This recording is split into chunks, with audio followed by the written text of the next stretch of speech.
I want to thank John Jay. I want to thank Stephen, especially Latinx, Dr. Morin, Doctora Martinez. Buenas noches, Mexico. Buenas noches, Centroamérica, Latinoamérica, and all my colleagues, Hispanic journalists. I thought you said to do this in Spanish. I'm overjoyed with happiness to be the John Jay Justice Trailblazer 2020. I accept this recognition on behalf of residents from both sides of the border, especially its stubborn, resilient, courageous storytellers who still believe that truth matters in an ever-changing criminal justice system. No one is more important to me than Angela Cocherga, my colleague, journalist colleague, who has also shared the journey for over 30 years, covering both sides of the border. And I have to tell you, the person who gave me that advice to leave journalism was right in one respect, and that's that I hate the camera, I hate the TV lens. And watching that, I realized I'm so glad that I've been a print reporter all these years. I'd like to dedicate this award to my mother and my father, who sacrificed all they knew in leaving Mexico to start again, and to keep our family together no matter the challenges and questions we would face in journeying north. One fundamental question continues to elude us, a question asked by other immigrants before us. That's how exactly do we fit in? So John Jay, thank you for this honor, and thank you for fostering debate on this complex issue of criminal justice that we grapple with daily on the border. This tribute is not just about my work or me, but about my colleagues in Mexico who work in one of the most dangerous countries to practice journalism today. It's also about the people who trust me enough to share their stories, including the voiceless souls seeking justice on both sides of the border, seeking refuge from extreme poverty, violence, stories, not very different from those who fled Europe in the 1800s. Stories that are increasingly hard to document.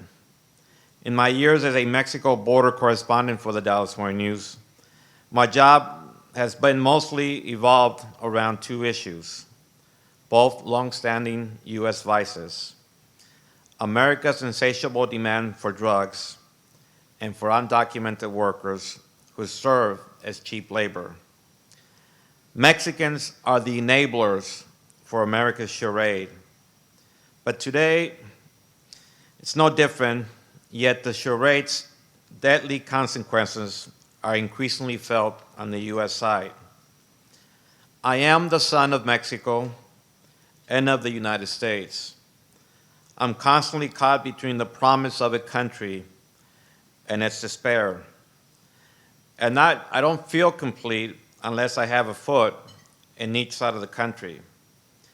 I witnessed the results of a weak criminal justice system in Mexico. More than 200,000 people have been killed since I started covering the drug war in the early 2000s.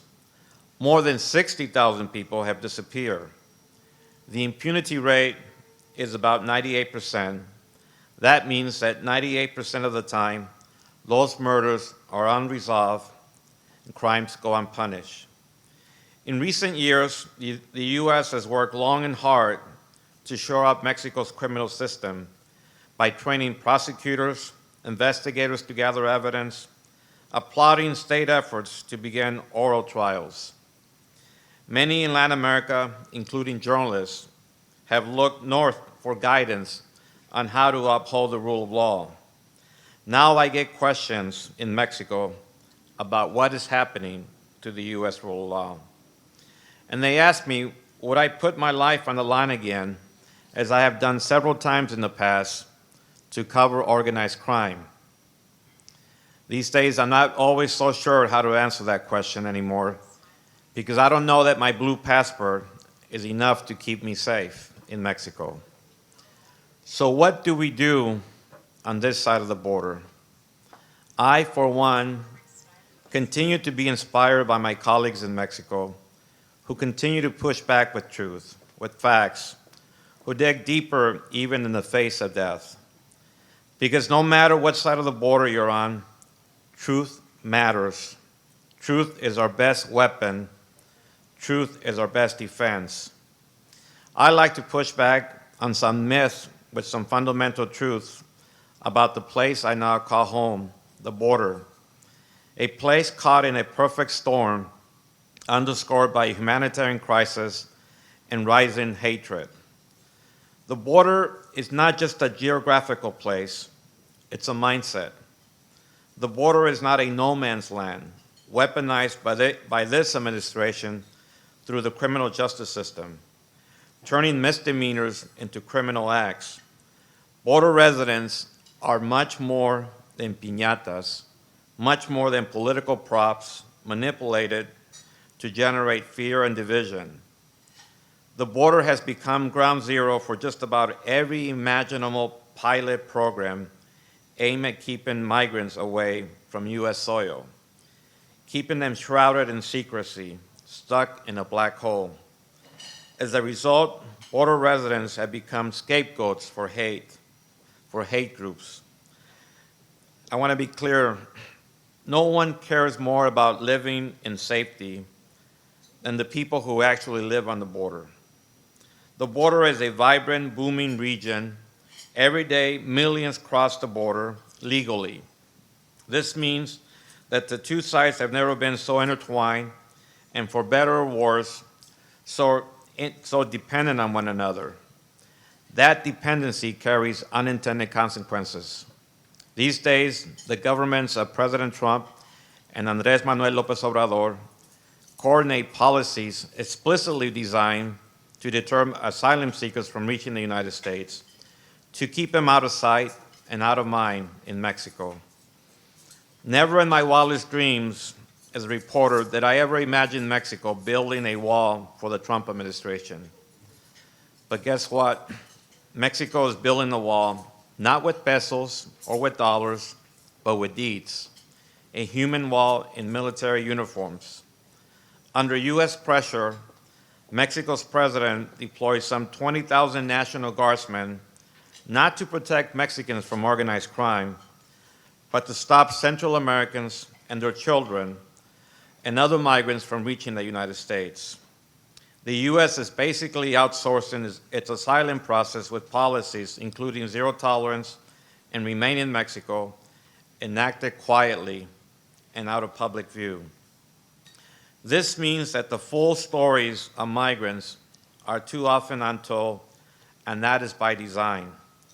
Under this administration, long lines at the border crossing and legal hurdles make it more difficult for U.S. immigration attorneys to go back and forth to Mexico to represent asylum seekers. Likewise, journalists struggle for access to tell these stories. And if we as journalists don't tell these stories, if we don't share the voices, there is simply no accountability. There's no public debate. Stories are erased. You don't care about what you don't know about. You can't fix what you can't find. Again, out of sight, out of mind. I've lived in the United States long enough to know that America is a fickle nation. I must admit, I often wonder how many here in this room tonight, if you were trying to immigrate to the United States today, legally, how many of you would make today's cut? I know I wouldn't.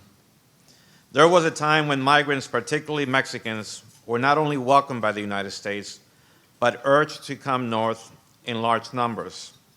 Just look at New York City with this vast population of poblanos. My family was among them.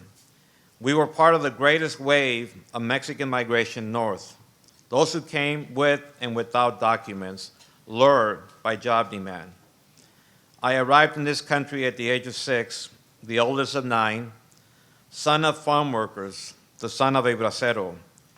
We benefited from the Immigration Nationality Act, a law signed by President Lyndon B. Johnson in 1966, in the backdrop of the Statue of Liberty and Ellis Island.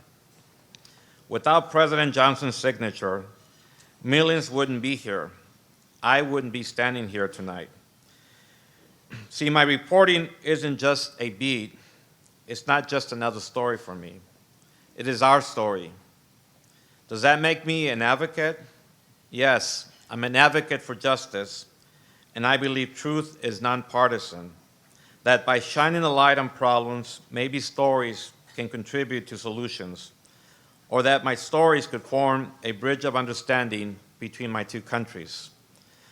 I often wonder how we cover certain stories, how by covering certain stories, how that contributes to hateful rhetoric surrounding immigrants today, the manufactured security crisis. These are moments of deep self-reflection for everyone, especially immigrants, especially journalists. So getting back to my mother's question, how do we fit in? That question has become more urgent since August the 3rd. On that day, I was home celebrating my father's 83rd birthday.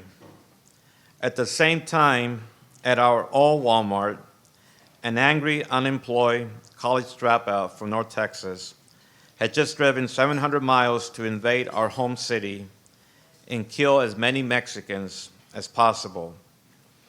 The alleged gunman later confessed to police he came, in his words, to stop the Hispanic invasion of Texas. 22 people were killed and dozens more injured. The alleged killer is now facing 90 counts, including hate crimes, in the largest domestic terrorist attack targeting Latinos. The alleged killer's goals seem obvious to me: erase my father's story and that of more than 35 million Mexican Americans.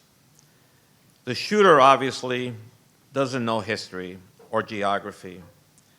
The entire Southwest was once part of Mexico.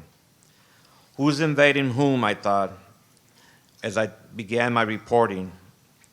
I felt heartbroken that morning because if anyone believes in the promise and the greatness of this country, it's my father. He got this far with simple ambition and philosophy. Work your butt off and keep your head down. Don't draw attention to yourself because he, my father, did not trust the criminal justice system. Simply shrug it off. As I buried my face in my hands that hot afternoon, I realized I have never been so frustrated by my inability to truly convey the importance of these two countries, to really build the bridges of understanding. And I asked myself that afternoon, did any of the stories I wrote for the assassin's hometown newspaper, the Dallas Morning News, about the humanitarian crisis, caged children, separation of families, inspire him to make that 10-hour drive to hunt down Mexicans?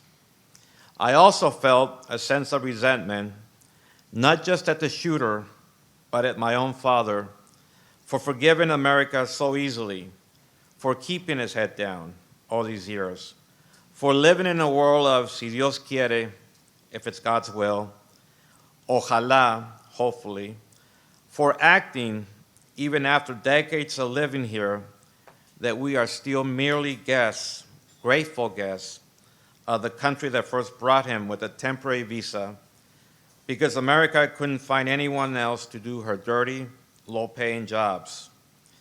We are probably more American because we believe in the immigrant soul of this nation, its ideals, its values, and the words that we are all indeed created equally. I suddenly looked up at my father with nothing but pride for bringing us this far, for his sacrifice, for still believing. No one is going to erase your history, I told my dad. I picked up my notepad and said goodbye and headed for the Firestone to cover the latest mass killing and to do the only thing I know how, write stories and push back with the truth. Thank you very much.